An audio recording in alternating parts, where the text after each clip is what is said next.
Hey everybody, welcome back to another episode of Oh Heck Nah, a Naked and Afraid podcast. And if you don't know about the show, we basically go over Last One Standing. And this has been a great season. I'm one of your co-hosts, Malu Beyonce. And Gabe. Yes, my other beautiful co-host. And we're just happy to have you join us because this episode was bananas. I was telling Gabe, I don't even know how to start this episode because it's so crazy. Exactly. I mean, it takes place over 3 episodes, but the majority of it is like one day, and that's like a producer's dream. You get so much stuff that an entire episode can take over, or it could be over like one day, and they probably love that. It was chaos. I loved it. It was chaos, and the name of the episode was All Shelter Breaks Loose.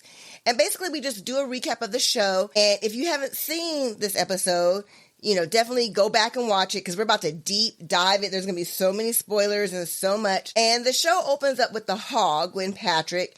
And I found this interesting. It's not the most juicy part, but it's interesting because according to Patrick, he misses it by 3 inches. It was amazing how that hog just happened to go right in front of him. It was so close, right?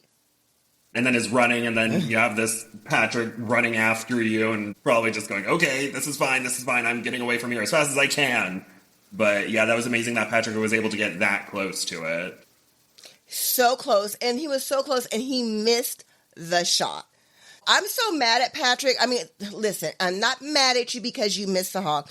We're going to get into that because you messed up big time. I was disappointed he missed it. But kind of serves him right. I don't know. We'll talk about that later. But then he says that thing about I can outrun a hog any day. Can you? Do you think you could outrun a hog, Gabe? I definitely cannot outrun a hog, and I don't think he can either, unfortunately. Unless maybe it was running on its hind legs and it had eaten a big meal. Then maybe. I 100% Googled it, and it said that feral hogs in Australia can run about 30 to 31, and humans average 14 and 19. So I don't think you can outrun a hog. And then he comes back and this is foreshadowing how dumb Patrick is later. He comes back and he tells Jermaine about missing the hog and Chini, and he gets frustrated with them. I don't understand why he is so mad at Jermaine because they're not showing it. And they try to show that was the dumbest shot ever. And then, Chini saying something, and Patrick overhearing it. That was edit magic, was it not? I think it was edit magic because I think if Patrick had heard that, he would have said something. Patrick is not afraid of confrontation. He's been saying, I'm going to steal your stuff. He was like in everybody's face with the stolen line. If he heard that, he would have said, what are you saying, Jermaine? Maybe he heard kind of what Chini was saying because when we see a shot of his face, we can kind of hear her talking. But I don't think he was able to... But you can't see her. You can't see her saying that. She could have said that a long time ago when they said, yeah, you're right. I was just going to say, there is a moment later, it's not really a spoiler, but there's a moment where she has something in her mouth and you can hear her talking, but then she moves her arm and you're like, but she has something in her mouth. She didn't say it when that was said kind of thing. So this little editing manipulation that's going on, it's like, we see you editing.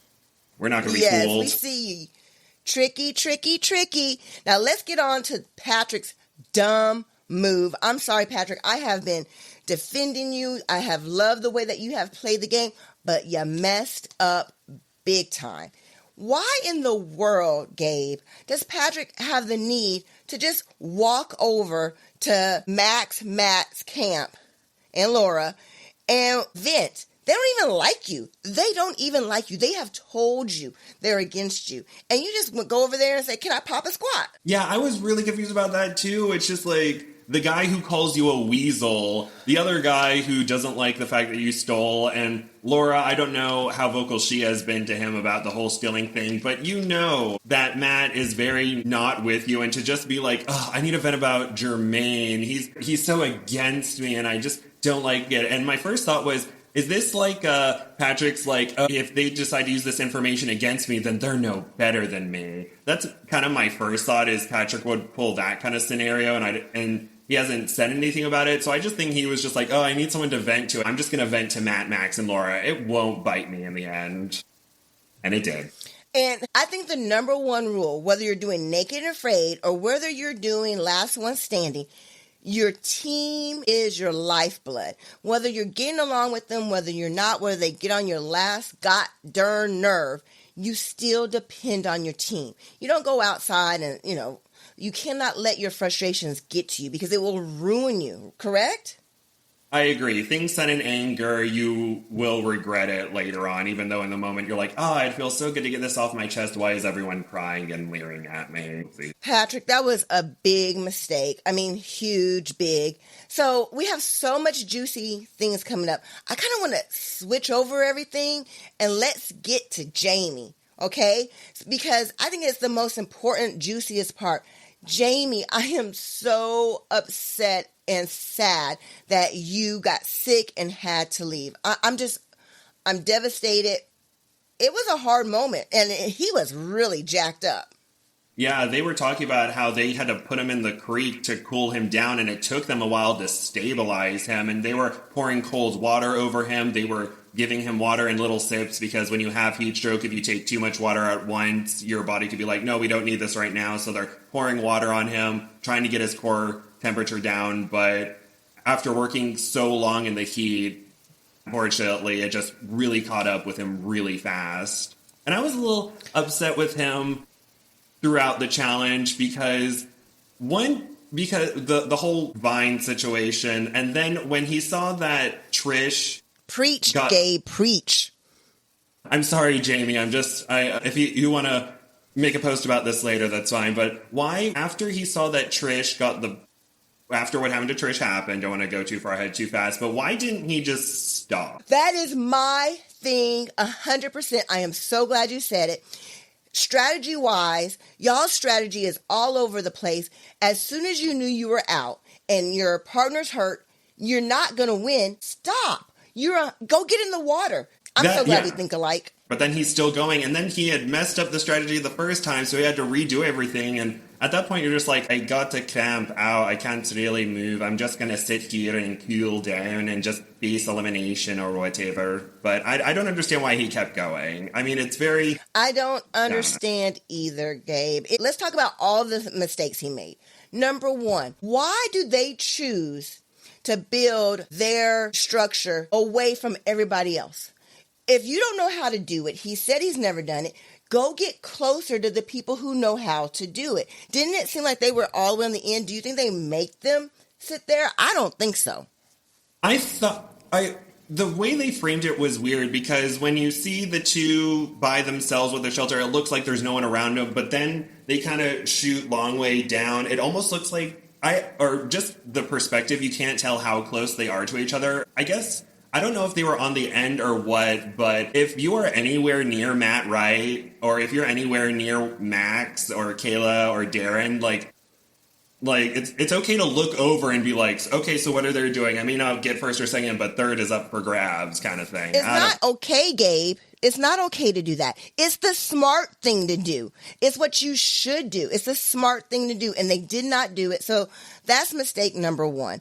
And then mistake number two is where they started building everything.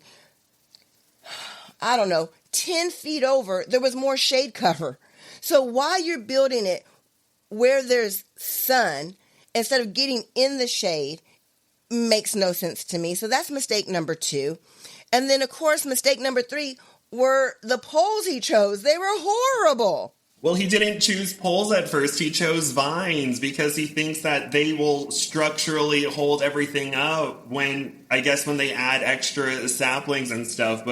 And Trish was just standing there going, okay, I like this idea. My shady thought, this may not be exactly what she was thinking. My first thought was, I beat Jamie by a good amount in the elimination challenge we just did. If we're in the bottom, I think I'm going to be safe. That was my first thought, but I think in her mind, she was thinking, oh, he seems very confident in this. Let's go with this. But then is like, it is flat, Jamie. We need to get a dome structure here. And the vines were... Yeah, it was just a mess. I will point out that when they first start off, Jamie tells Trish to get the paper bark and that he's going to go get the vines. So he made the decision to do that. So that's on Jamie, not on Trish. And it's funny that you have that negative, bad thought about Trish, Gabe, because somebody made a Facebook post, and I'm going to try not to butcher her name. So this post is from Gina Chickadee, and girl, I hope I'm saying your name right. But she made a post about, let's see how Trish is going to cheat this week. I had to message Gina, and I was like, Gina, I cannot tell if you like Trish or if you don't like Trish. And this is what she said. She said, I don't love her, but I don't hate her. I was making fun because the whole week following the first episode, all you saw were posts on how she cheated. Ha, ha, ha, ha.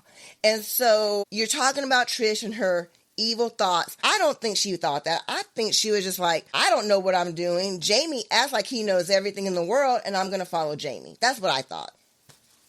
Yeah, and you're more right than I am. I just try to think of the shadiest things in the moment and then say it out loud. And I don't think Trish had any ill intent towards Jamie. I think she saw his confidence, it was going for it, and I think when Jamie realized that his vine idea wasn't working, she's like, okay, let me go get some more vines. This is fine. So I guess we need to get into the other competitors at this point. But basically what happens is Jamie overworks himself. Trish sits her butt down after she injures her eye. Now, was she being careless? Did she not know about the sap? What do you think?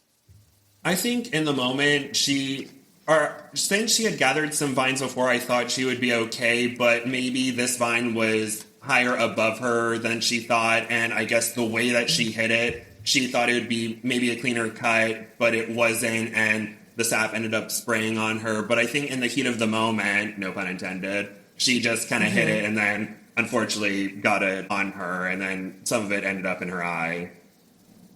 The rubber tree. I understand that Jamie, obviously, I think he did show concern about his partner, but he was also concerned about moving forward in the challenge. And the time editing and the editing magic is really hard to tell exactly what's going on. But truth be told, they were so far behind. They had no chance of making it. Zero chance. And he probably, like you said, should have taken care of her or gone and laid in the river because he knew he was sick. I agree. After a while, it's hot out in Australia. I think he knows that it's over 100 degrees. There's a point where you look over and he could have gone and looked over and saw, okay, my pile of vines versus everyone's structures that are forming.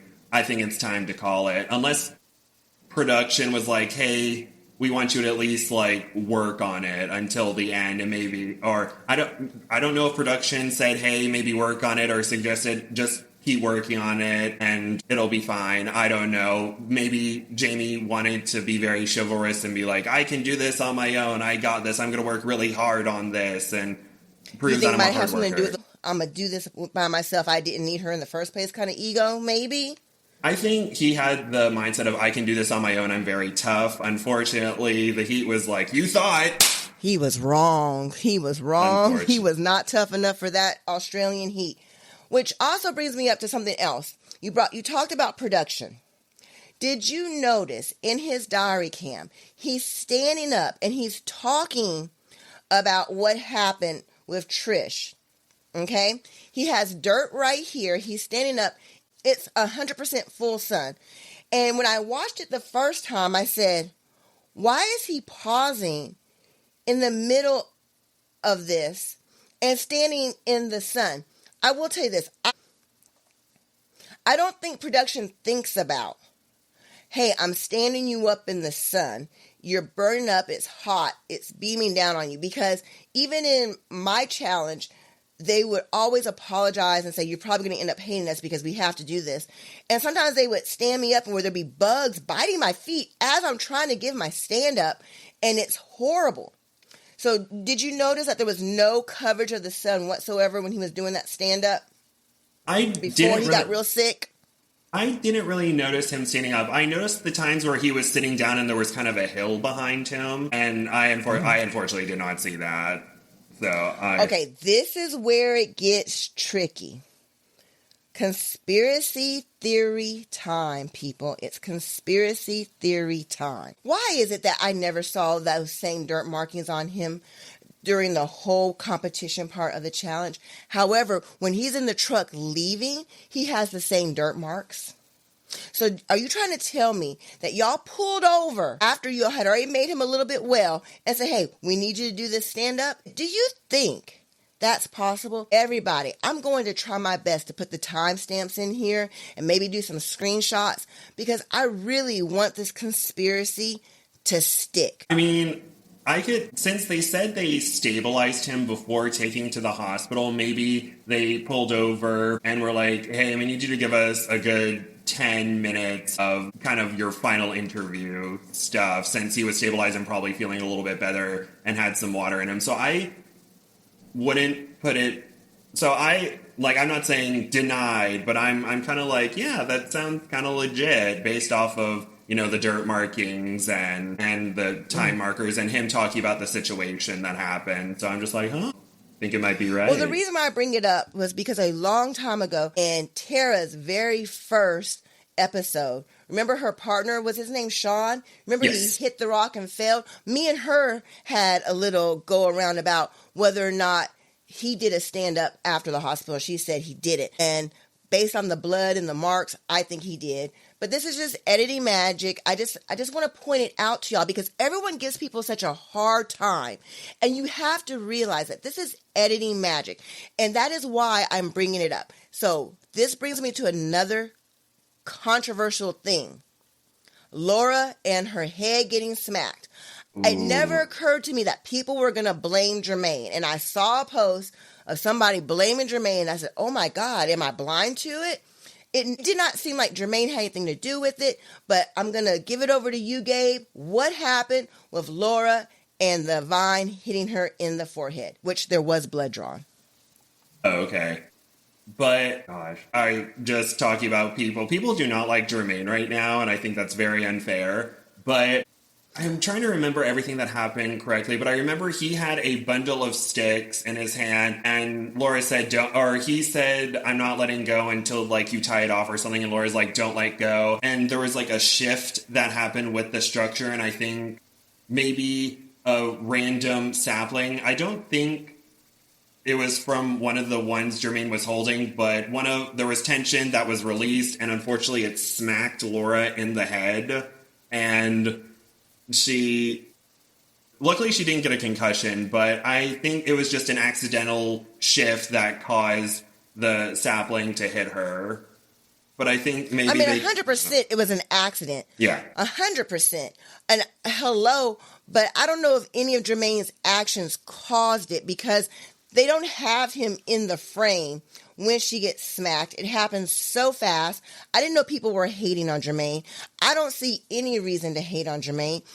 I had no clue this was going on, Gabe. You're breaking my heart here. People are going after Jermaine. I'm sorry. Unfortunately, people have been criticizing him and saying that I'm trying to remember exactly what they said because I don't want to mix it up with what they're saying about Matt, but people are saying, or they're saying it's Jermaine's fault and that he's not apologizing to Laura in the moment, and so they're criticizing him, and I think they're calling him a know-it-all. I think someone said he's all had and knows something else, basically saying he's all talk and no action or something like that, and basically I guess they're trying to say he's overrated. I don't know, but I think Jermaine is very knowledgeable. No, hang on. Heck nah, you did not say that My Black Cowboy is overrated. I cannot believe... I didn't say that.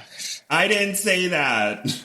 I'm just trying to remember I know other people are. Well, I know people are just really mad at him right now. Ooh, I'm sorry.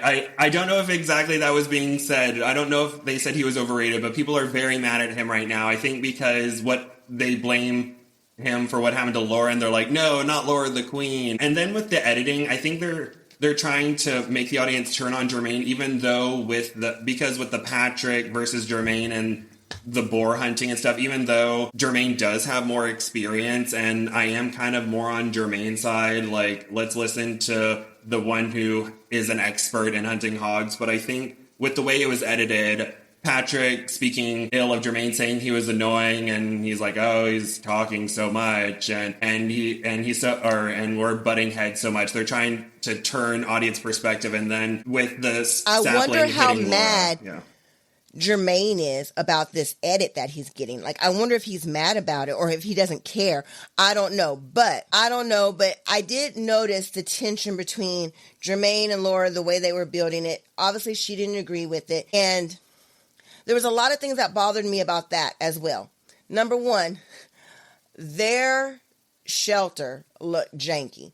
And I was like, oh my God, it does look janky. Lord help. But then I looked over at someone else's and it looked the same structure-wise. If you really look, it looks the same.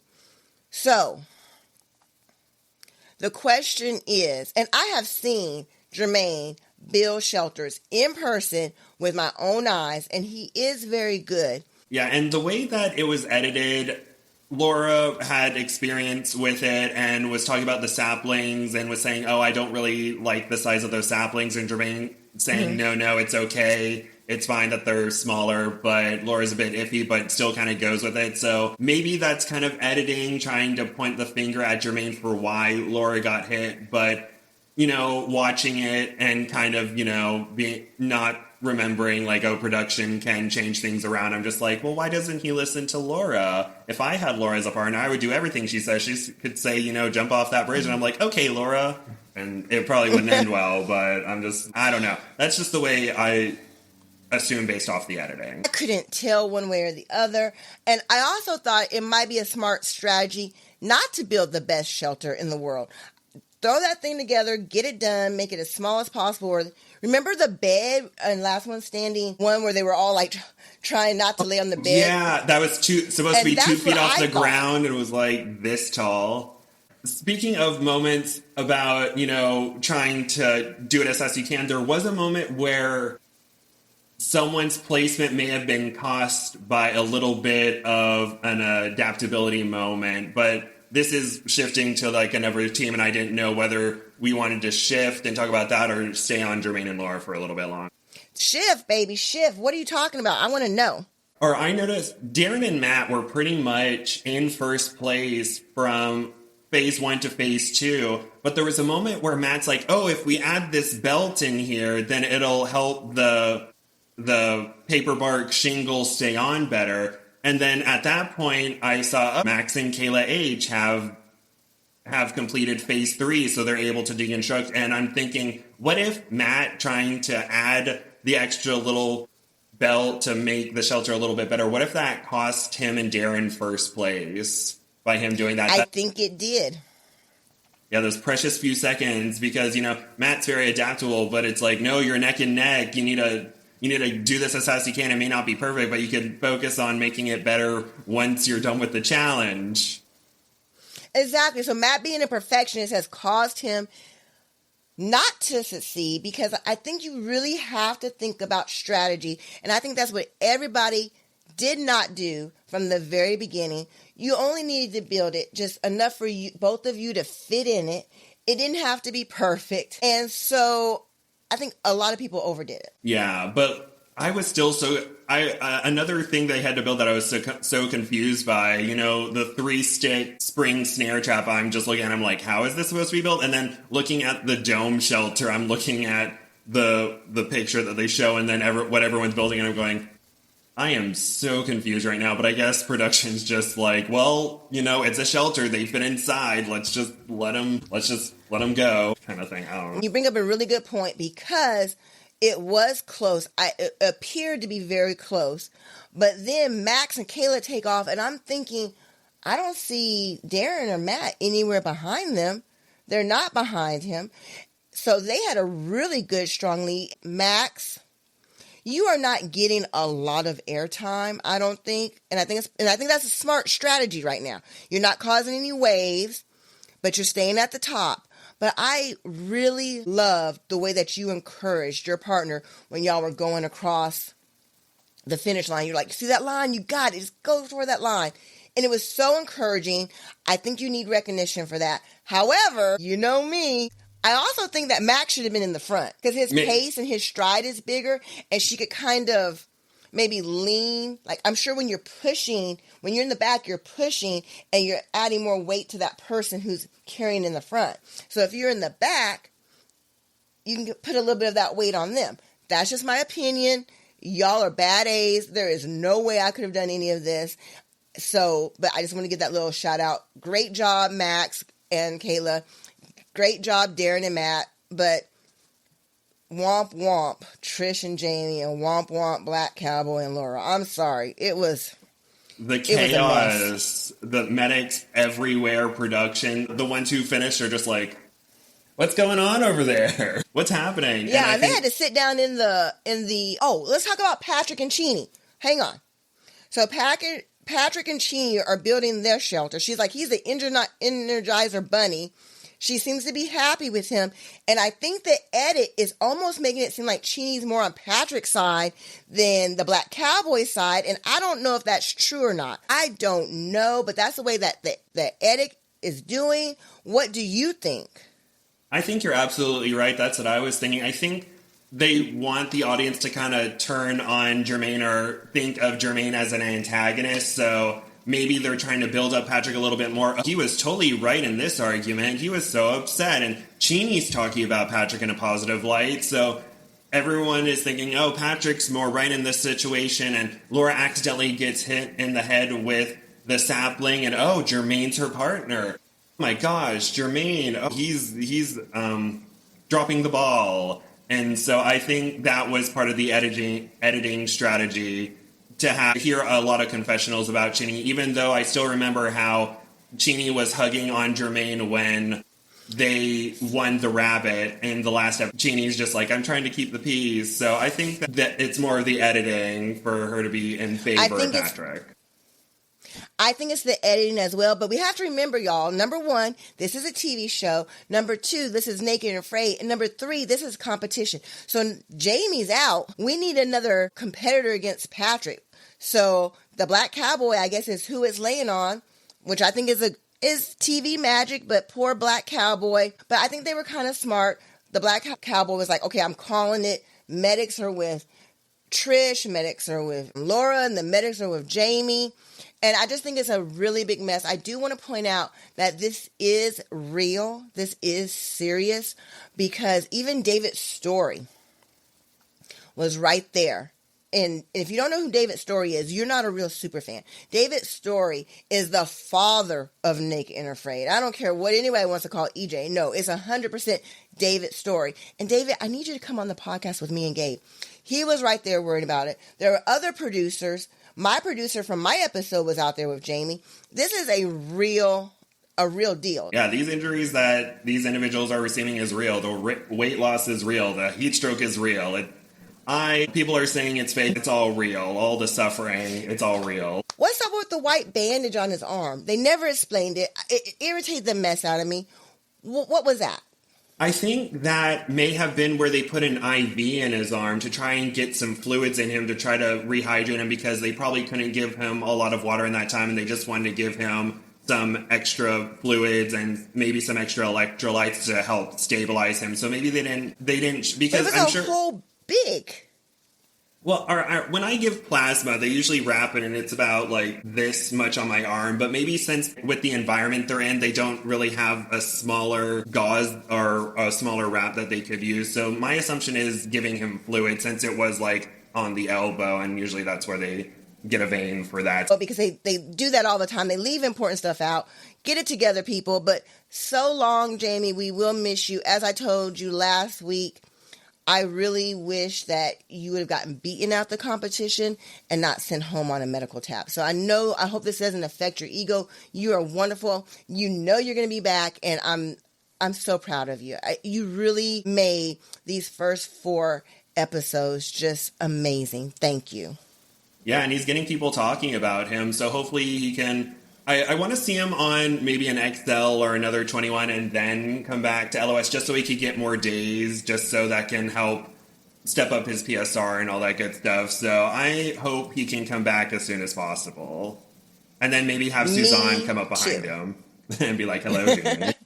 Since we're not going to Oh my gosh, one can only hope. So now it's moving on. We had this big adrenaline rush from all this happening, and we have the winners go to their camps, and we have the 3 losers stay at theirs. The medic comes up, and this is something else that was weird. The medic comes up at night and says, I think you should go to the hospital, Trish. Why? I don't understand that.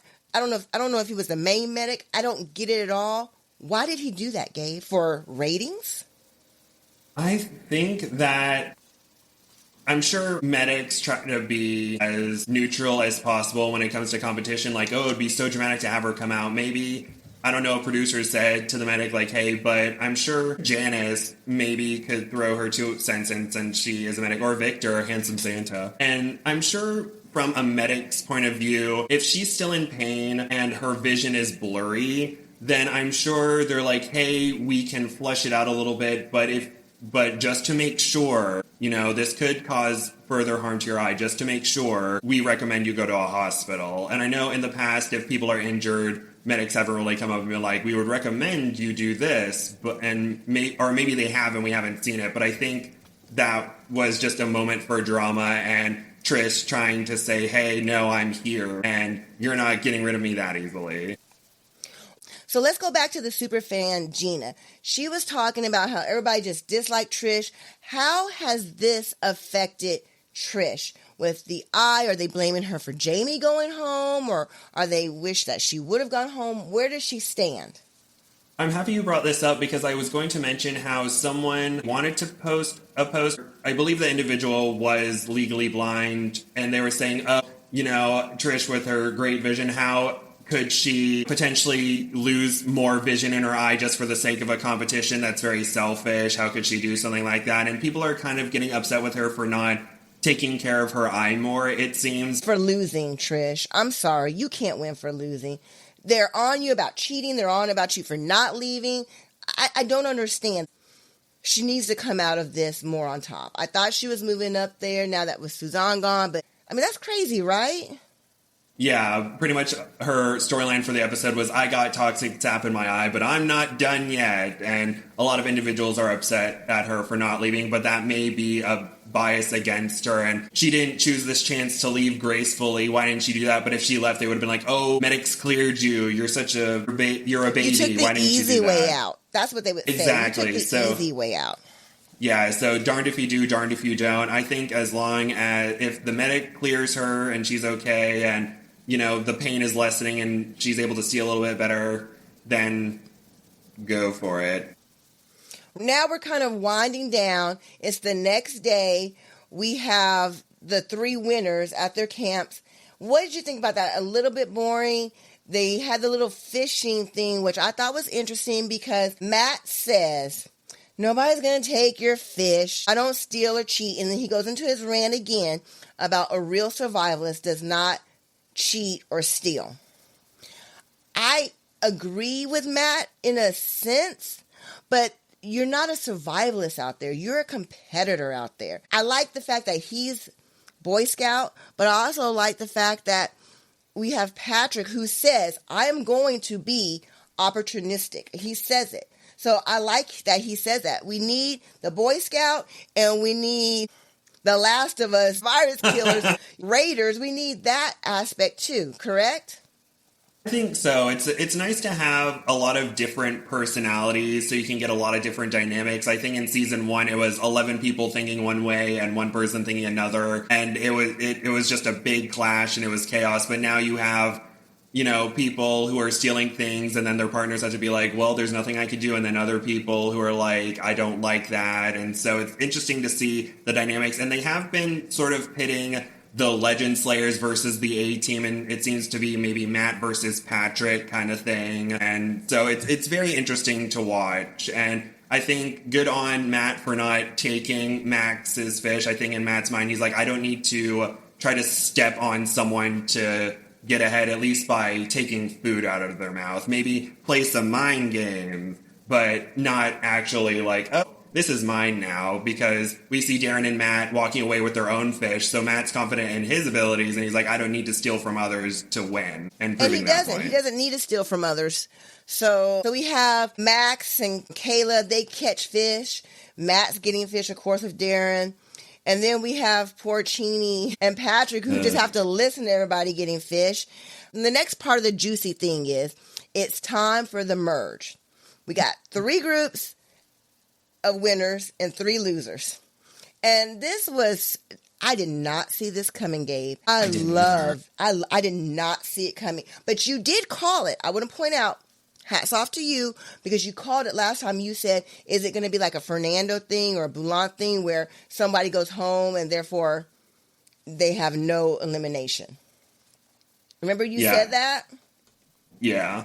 And I'm really surprised, because when that happened, people were saying, oh, Danny didn't finish the challenge. She should have finished the challenge, da-da-da-da-da. But, no one's saying anything about Jermaine, Laura, and Trish not really finishing the challenge. So I'm thinking that's kind of a bias towards Danny because she was very shady. But I was very happy that I called that. And near the end of the episode, I was texting one of my friends, and I'm like, I think this is the way the groups are going to come out because this, that, and the other, and I ended up being right. So I was very happy, and it was for a shady reason this time, so I was right about that. Yes, and so let's talk about this shadiness. It was a blow, I'm sure, to Jermaine, the Black Cowboy's ego, because everybody was like, oh, they'll choose him first because he sees himself as an asset. I see you as an asset. However, people are playing the game. They're having strategy. So what do you think about the first choice, Max and Kayla's choice to choose Laura? What do you think about that?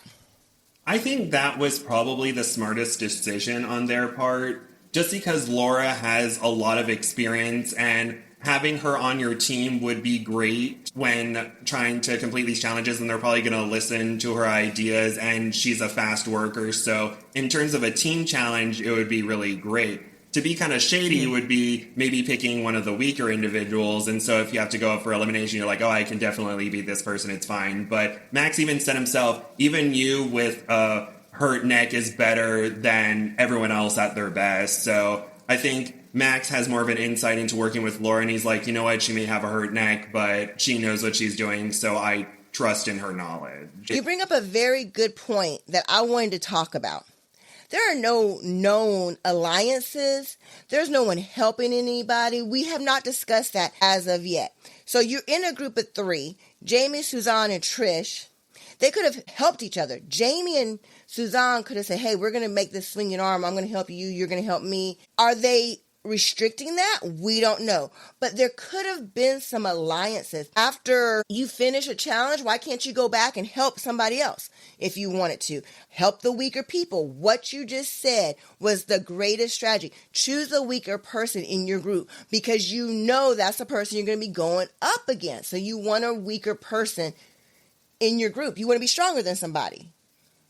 Exactly. But I think that Max, well, we see a lot of Max kind of coming up with the reasoning for it. We don't see exactly what Kayla says, but I think we don't see her being against the decision. So I think she did say, like, yes, this is a good idea. But we hear Max talking about how, or we hear Max talking about. I'm sorry. I disagree with you, Gabe.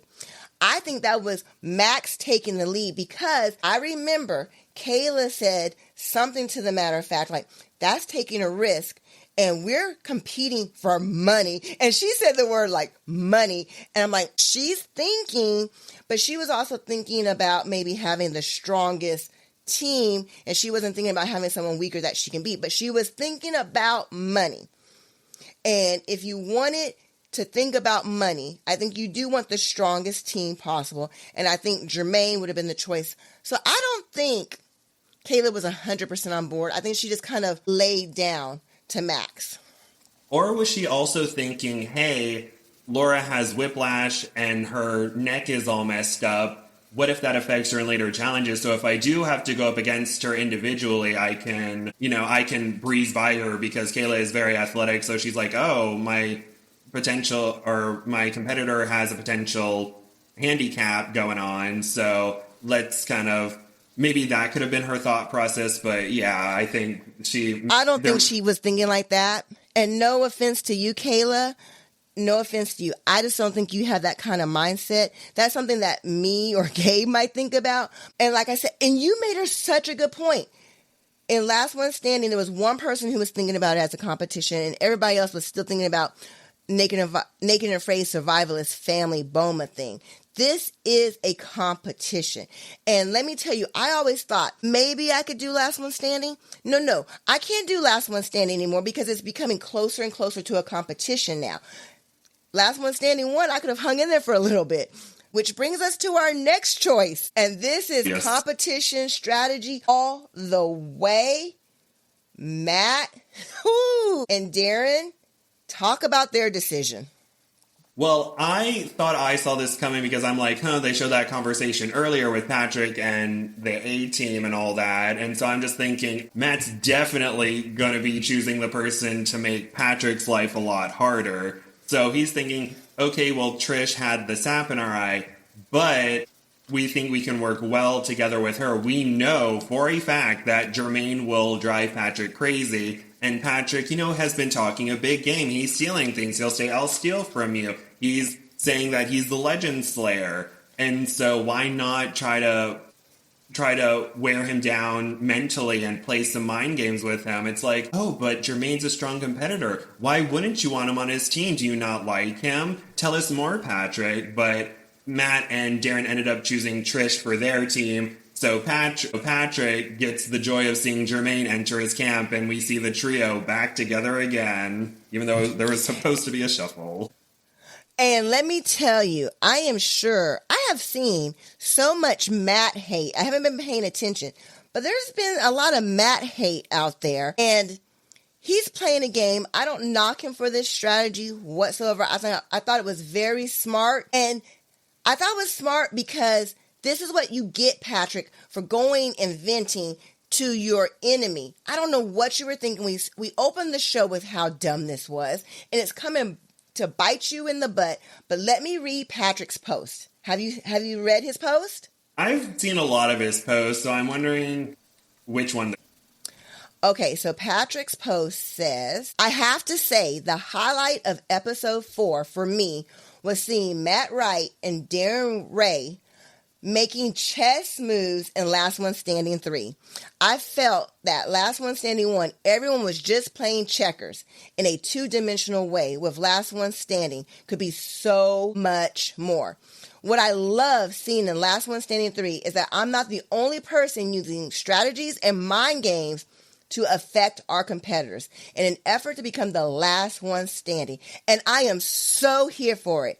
That was an amazing play, guys, and I look forward to watching our battle of wits and strategies play out this season.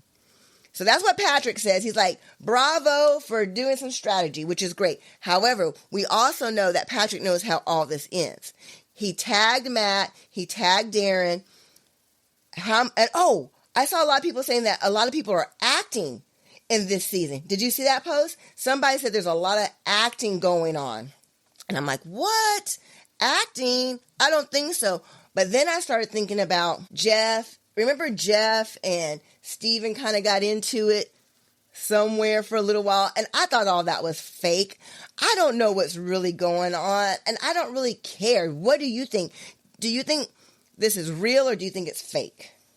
I think a lot of the social media drama, and for those audio-only listeners, I am putting major air quotes around online drama, is kind of for the fans just to cause controversy and go back and forth. I'm sure that because Laura even put out a statement like, even with Patrick's tactics, I still trust him. And so I think that a lot of them are more friends since, they've had about a year since the season ended to kind of interact. And I think that some of this drama is for the sake of drama and to get people talking, but I think in actuality, they're not as on bad terms as we think they are. I don't think that Matt and Patrick are feuding in their DMs. I think maybe they might throw a shitty comment here or there just for funsies, but yeah, I think that, it's all for fun. And I remember in season 1, it was kind of obvious that some of the survivalists were kind of having fun drama, they were still following each other, they were still liking each other's posts and stuff like that. It was only when Steven was getting some mean messages where it was okay, let's calm this down, let's not take it too far. But I think the survivalists are just having fun or being shady with one another, and it's not that deep. I think it's not that deep as well.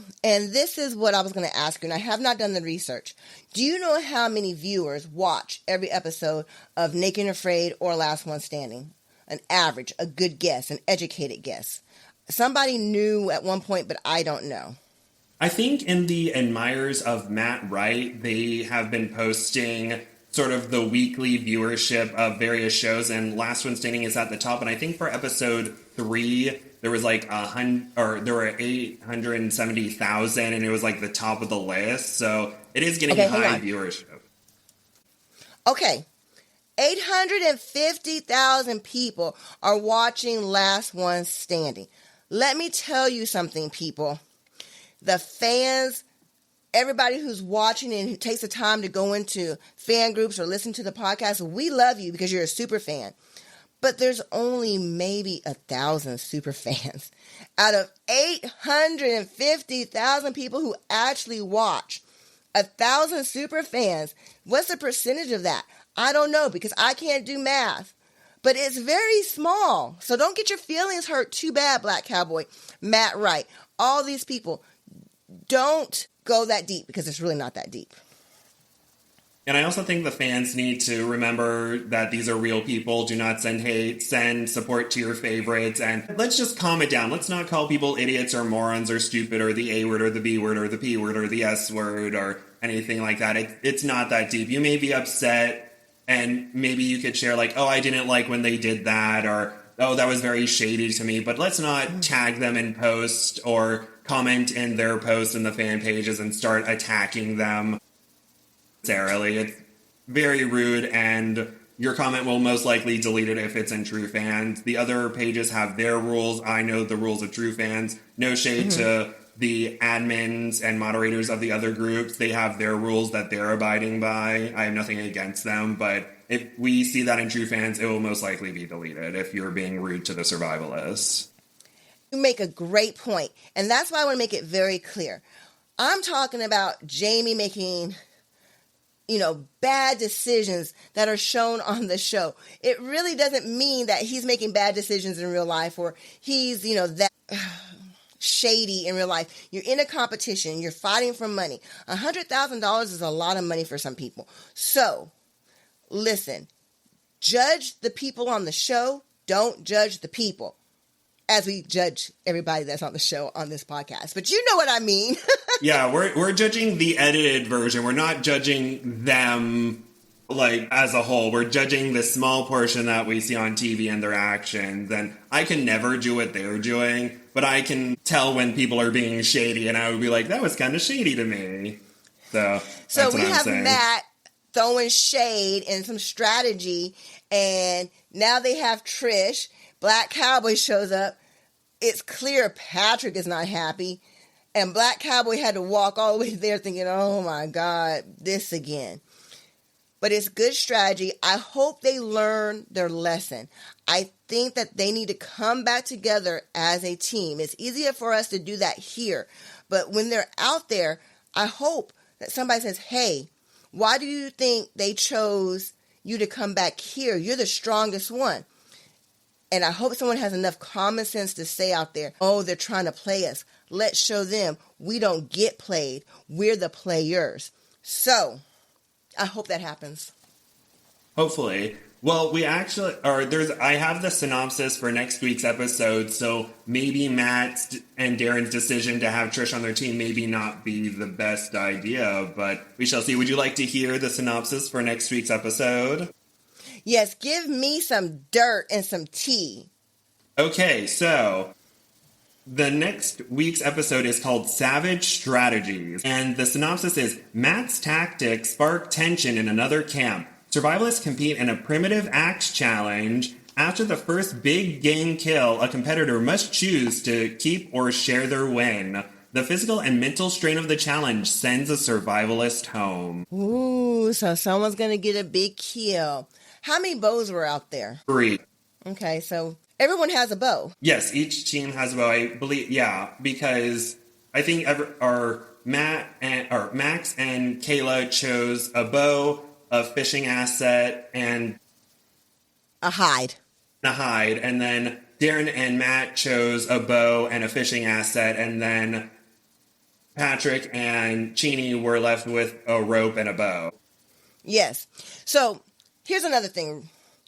Before we get on to any predictions you may have, I am disappointed that I have not seen Chini, Patrick, or Jermaine make fish hooks. There are so many fish out there. And when I was on my last challenge, I was like, I want to make a hook. I want to make a hook.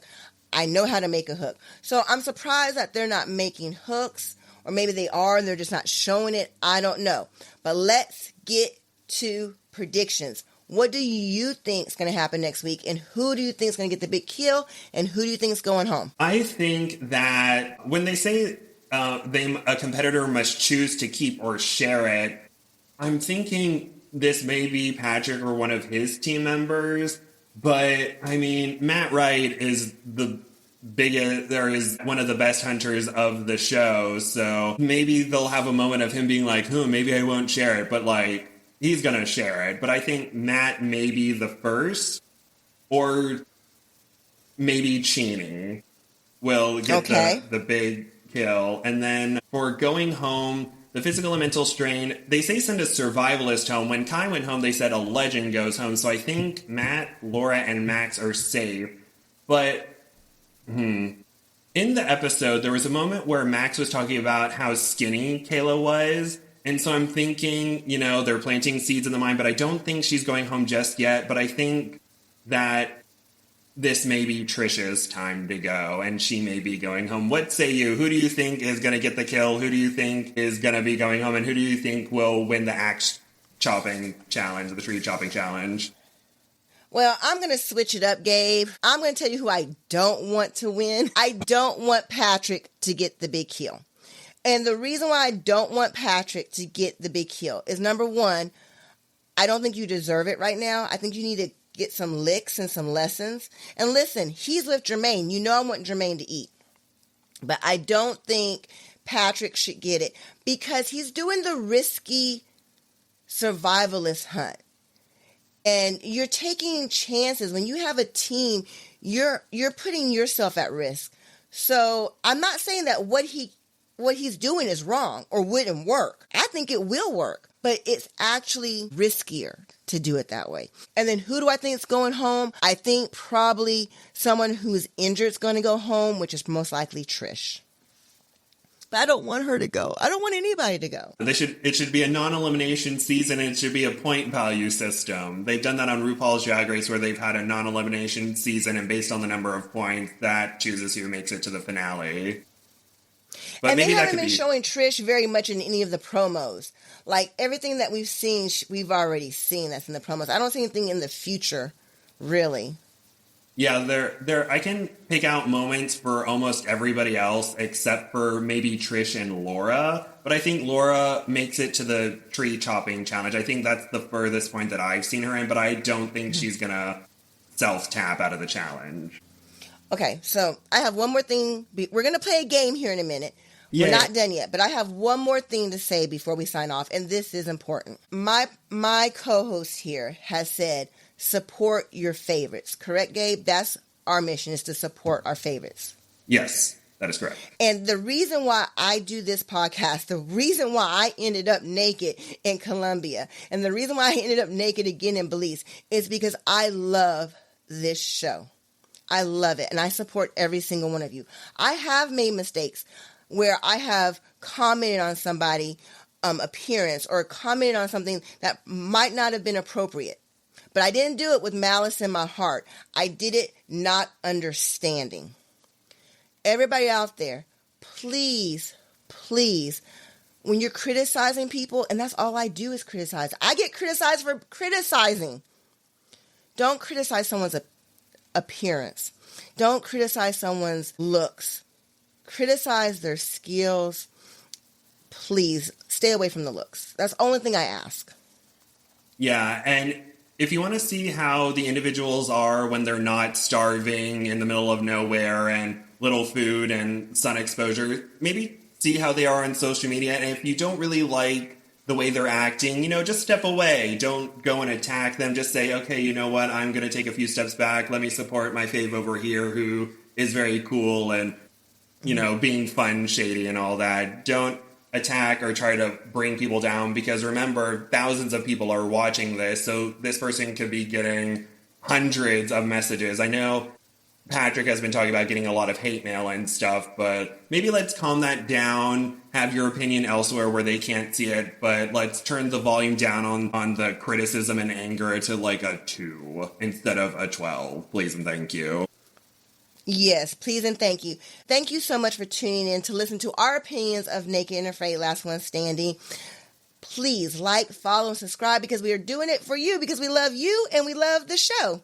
I'm Malu, and I'm out. And I'm Gabe, and thank you all so much, and I'm out. Yay! Round of applause.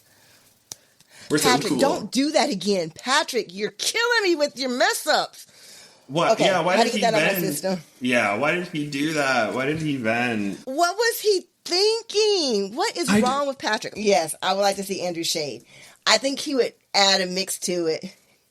I think Spice and some excitement. I like excitement, so give us some spice. Who do you think? And we'll let them answer that.